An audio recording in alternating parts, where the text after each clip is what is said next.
I grew up on an Indian reservation. Here's my story. I was visiting family on the res, and one day my brother and I are just on the front porch shooting the breeze, when suddenly my brother gets quiet. He seems to be watching something in the distance, so I look over in that direction and I see what he's looking at. There's a shadow standing outside someone's house, and this isn't a regular shadow. There's plenty of shadows all around the house, but this is darker than the rest, and it looks like a person that's looking in through the window. I flick my cigarette on the ground, but I just keep staring at it. I can't take my eyes off of it. I saw it slowly turn away from the window and walk quickly to the side of the house. Some neighborhood dogs were nearby and they all walked over and surrounded the shadow. Normally these dogs would be barking, but instead they just followed the shadow as it moved around a bit. Then I saw the shadow get down on all fours, and it grew a tail. Then it hobbled away and out of our line of sight. My brother and I went inside to tell our mom what we had seen, and she told us that it was a skinwalker. Anyway, later that evening, my brother and I are tasked with gathering firewood for the stove. From where we are, we can still see the house, and all at once we noticed that all of the outdoor lights went out. Then we smelled an awful, rotten smell in the air. We grabbed what little firewood we could, and we raced back into the house. A few hours later, we heard something walking around on our front porch. Our dog began to growl, and then we heard a loud bang on one of the bedroom windows. And then, that was it. The noises stopped.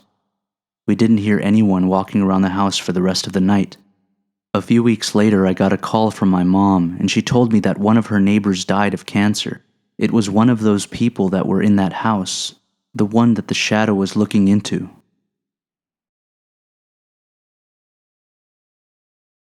A friend of mine works in social care on the reservation. Here's a true story.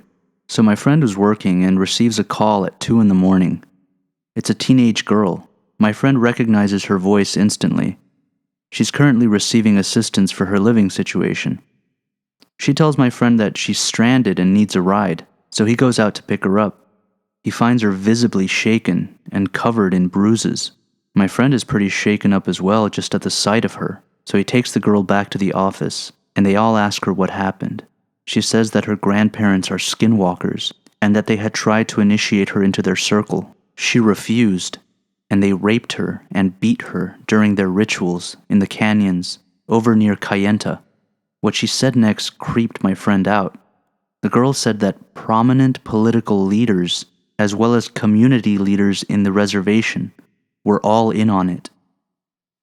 The girl wound up being taken away by CPS, but my friend never found out what happened to her grandparents.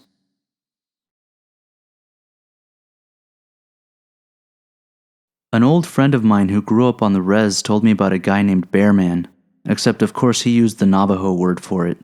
Anyway, my friend used to see Bearman drive his red truck back and forth down this dirt road out in the boonies. Well, one day my friend was with his brother playing outside just before dusk. They heard someone coming down the road and soon saw Bearman's red truck go driving by. They decided this time they'd follow him on their bikes. So keeping some distance, they followed him, and soon his truck came to a stop in front of an old shack. Bearman went inside, and my friend and his brother waited, hiding behind some trees. Then, Bearman came out, naked, and wearing an old bearskin on his back. They saw his face. And later on that night, they asked their parents what his name was. Their parents told them, and 3 days later, Bearman died suddenly. Now, it's usually accepted on the reservation that if you see the skinwalker's face, and you know their name, they will die suddenly 3 days later. Take what you will from that. I'm not too sure about it myself.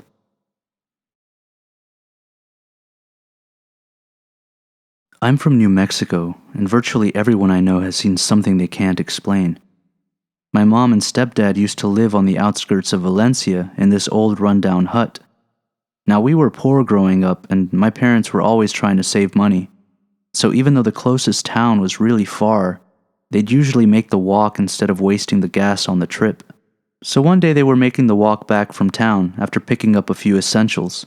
The trip takes you back through a bit of forest, where you have to walk along this ditch, and that's where they found themselves. On this particular trip, they'd miscalculated the time it would take to get home, so they were traveling after sundown, which they didn't like to do. Suddenly, my mom sees something on the opposite side of the ditch. It's a strange creature that looked like an enormous albino deer, about the size of a big moose, I guess. She told me that its legs were moving at unnatural angles, and its face looked flat like it didn't have a muzzle. Now, its face really was the weirdest part. She described it as looking like an alien's face, and its eyes were glowing red. She and my stepdad both froze when they saw it, and watched it walk for a few seconds before it noticed them, and immediately fled into the forest. After that, they bolted straight home. Now personally, they thought it was a skinwalker, but who the hell knows? My cousin's a good man. He's a working guy. He didn't go to college because he was military and then messed it all up with drugs. But he quit the first day his kid was born, and he's been clean as a whistle ever since. Now, he's gruff and can definitely be a jerk, but he's good at heart. Anyway, this story is his, not mine. So my cousin, Bill, he's been driving a big cargo van for a while. Just basically doing deliveries, dropping stuff off wherever people need it. After a while, he finally figures out that the real money is driving those long hauls out west. Most drivers do this coked up or methed up or something because they're just trying to beat the deadline, and the best way to do that is to just drive without stopping. Now, my cousin's clean, like I said, so he can't do that, but he's hard up for cash, and he sort of made a name for himself as Mr. Reliable. So he gets a job delivering some parts out to Flagstaff. It needs to be done, and it needs to be done quickly. They need the parts the next day.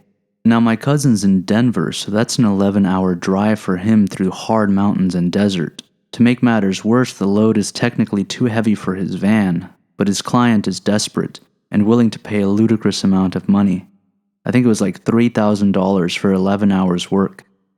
So fine, my cousin takes the job, knowing that if a cop pulls him over, he's screwed. He sets out early after a full night's sleep.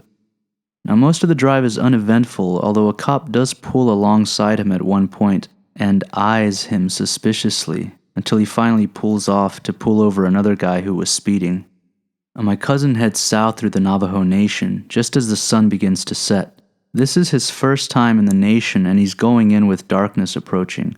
So there he is in the middle of nowhere, stars as far as the eye can see.